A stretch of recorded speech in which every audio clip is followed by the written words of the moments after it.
Salut tout le monde, c'est Aloïmé, l'épisode 6 de Shaman King vient de sortir, donc c'est parti pour une review. Bon, bien évidemment, il y a des spoils, ça change pas, donc si t'as pas vu l'épisode, va le voir d'abord. Avant qu'on commence la vidéo, je voulais vous demander si vous aviez vu la scène bonus que j'avais mis dans l'épisode précédent, pour savoir si j'en mets à chaque fin d'épisode, ça vous intéresse ou pas, et voilà, dites-moi. On commence l'épisode sur un plan de Anna et de Sylva qui déjeunent ensemble tranquillement. Sylva dit à Anna que Yo devrait renoncer car son adversaire est un nécromancien qui a tué son précédent adversaire. Anna, fidèle à elle-même, refuse de l'écouter et lui dit d'un ton ferme que Yo ne peut pas perdre. Déjà, tu sens le truc venir. Tout de suite après, on retrouve Yo et Manta au cimetière en train d'attendre le deuxième adversaire de Yo. Et c'est là que Faust arrive et se présente. Au premier abord, il a l'air d'être plutôt sympathique, bien qu'un peu excentrique.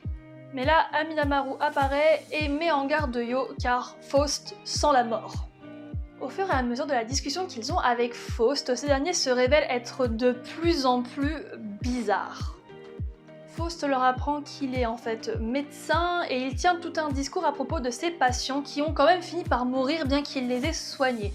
Parce qu'ils sont morts de vieillesse, parce qu'ils sont morts d'un accident plus tard, parce qu'ils sont morts d'une autre maladie. Et on sent que Faust, il a une obsession avec la mort. Hyper glauque. Et juste après, Faust leur apprend qu'en fait, lui, c'est Faust 8 et qu'il est le descendant de Faust 1er qui a participé au Shaman Fight il y a 500 ans et qui était à l'époque un alchimiste et un nécromancien très connu et très craint. Glauque. Glauque. Glauque. Et comme son ancêtre Faust Ier, eh bien notre Faust s'est lui aussi plongé dans les arts obscurs de la nécromancie et de l'alchimie, avec pour objectif d'arriver à vaincre la mort. Mec a de l'ambition.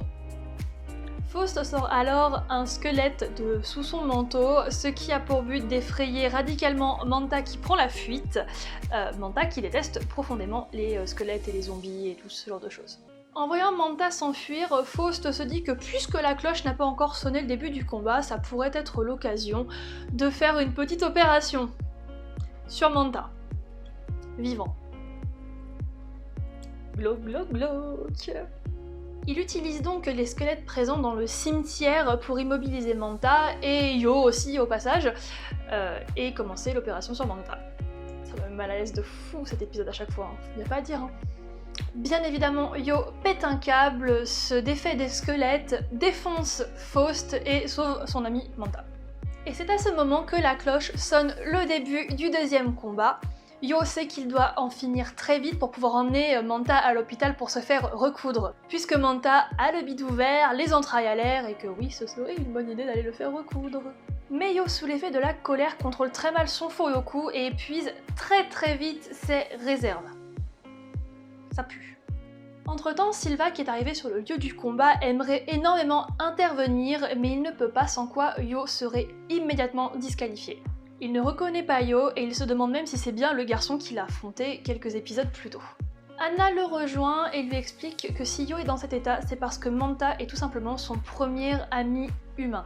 En effet, Yo a toujours été seul à cause de ses capacités et dans son village, il était même appelé l'enfant du démon.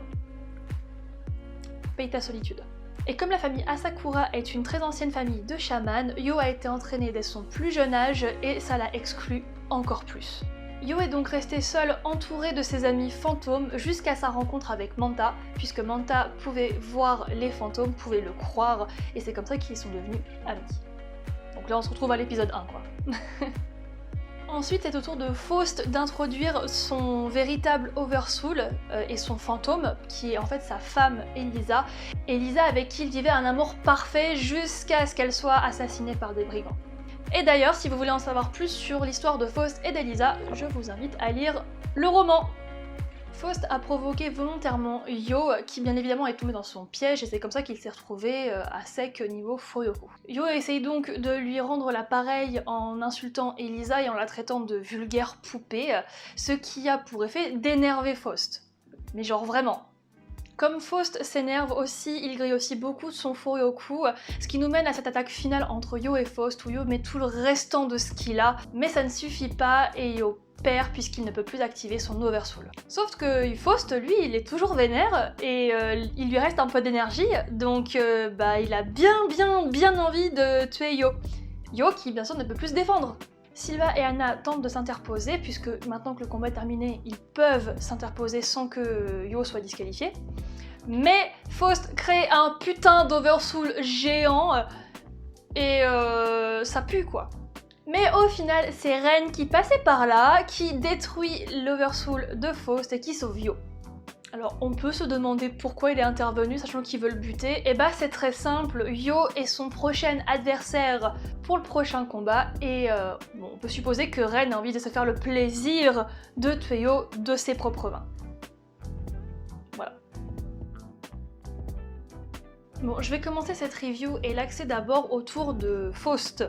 Pour moi, ce combat, il était perdu d'avance. Déjà parce que Sylva a pris la peine d'en parler à Anna, donc on peut supposer que s'il prend la peine de le faire, c'est parce que son jugement est fondé. Ensuite, le lieu du combat est à l'avantage de Faust. C'est-à-dire que c'est le seul cimetière étranger où les corps sont enterrés et non pas incinérés comme c'est la tradition au Japon. Ça aide pour les squelettes. Il faut dire aussi que Faust maîtrise mieux son Furyoku que Yo. Il a beaucoup plus d'expérience alors que Yo, ça fait à peine 2 épisodes qu'il sait faire un Oversoul. C'est mal barré. Faust a aussi été bien plus stratège, tout bêtement. Il utilise d'abord les petits squelettes qui lui coûtent très peu de Furyoku, avant de passer ensuite aux choses sérieuses, avec son véritable Oversoul qui là lui coûte un peu plus. Pendant ce temps-là, Yo est tombé dans son piège, il a grillé toutes ses ressources et il s'est retrouvé comme un con. Et Yo a baissé sa garde très vite face à Faust, malgré le fait que Faust soit tout bêtement son adversaire, et en plus malgré les avertissements d'Amidamaru au moment même où ils ont rencontré Faust. C'était pas très malin de sa part. Enfin, on peut aussi ajouter la différence des motivations. Faust est prêt à tout pour sauver sa bien-aimée, il est obsédé par la mort, là où Yo est encore en questionnement sur ses propres motivations. Donc pour moi, c'était vraiment obligé que Faust allait gagner et que Yo allait perdre. De toute façon, il fallait que Yo perde à un moment donné, donc voilà, c'était à ce moment-là. Dans cet épisode, on voit aussi Yo sous un autre jour et on en apprend plus sur ses faiblesses. D'abord, on le voit perdre son sang-froid quand Manta se fait agresser et blesser, et on n'est pas habitué à voir Yo perdre son sang-froid de la sorte. Ensuite, on en apprend aussi sur son passé très solitaire, et si on en juge à la réaction qu'il a, oui, ça lui a pesé beaucoup sur le moral. Mais pour moi, là où on apprend encore plus sur Yo, c'est lors de sa réaction face à la défaite. Il pensait s'en moquer complètement de perdre ou de gagner, mais au final, il se rend compte que c'est pas du tout le cas. On voit qu'il a réellement envie de gagner le Shaman Fight, on voit qu'il a très envie de devenir Shaman King, même si les raisons sont encore un petit peu obscures et on va les deviner, je pense, très rapidement. Enfin, tout bêtement, si c'est Ren qui sauve Yo, ce n'est pas du tout anodin. Certes, ils sont censés s'affronter lors du prochain match, mais ce n'est pas tout. En fait, vous l'aurez remarqué, ça fait depuis l'épisode 2 qu'on nous tisse cette rivalité entre Yo et Ren. On nous met souvent en opposition Ren et Yo en disant que Ren est quelqu'un de puissant et d'ambitieux, là où Yo est plutôt force tranquille, mais avec un très bon potentiel. Donc on sait qu'un affrontement est à venir et ça tombe bien puisque c'est littéralement le dénouement de cet arc. Dans cet épisode, il y a un petit peu de censure par rapport au manga, entre autres on ne voit pas explicitement le ventre ouvert de Manta, comme c'est le cas dans le manga, et on ne voit pas non plus Faust changer de tibia. Voilà. C'est dommage parce que pour le coup cette scène j'aimais bien. On ne va pas se mentir, quand Yo enlève sa chemise, c'est plutôt agréable à regarder. Je suis très satisfaite de crocher sur ce gars, du coup grâce au remake. Faut aussi qu'on parle de ce quick change de Yo, donc forcément qui enlève sa chemise pour emballer Manta dedans et qui 30 secondes après enfile sa tenue tout en marchant. Ta gueule, c'est magique. Donc le prochain épisode, c'est l'entraînement de Yo, entre autres dans la grotte de Yomi. On va en apprendre plus sur sa famille, sur son passé, etc. On va voir Tamao. Ça c'est plutôt cool parce que même si elle n'est pas très importante, elle est grave mignonne et donc je suis très contente de pouvoir la voir. Dites-moi ce que vous avez pensé de cet épisode dans les commentaires. N'oubliez pas de vous abonner, d'activer les notifications pour savoir quand je sors ma prochaine vidéo, tout bêtement. Et puis moi je vous dis à très bientôt pour la prochaine review. Allez, tchuss!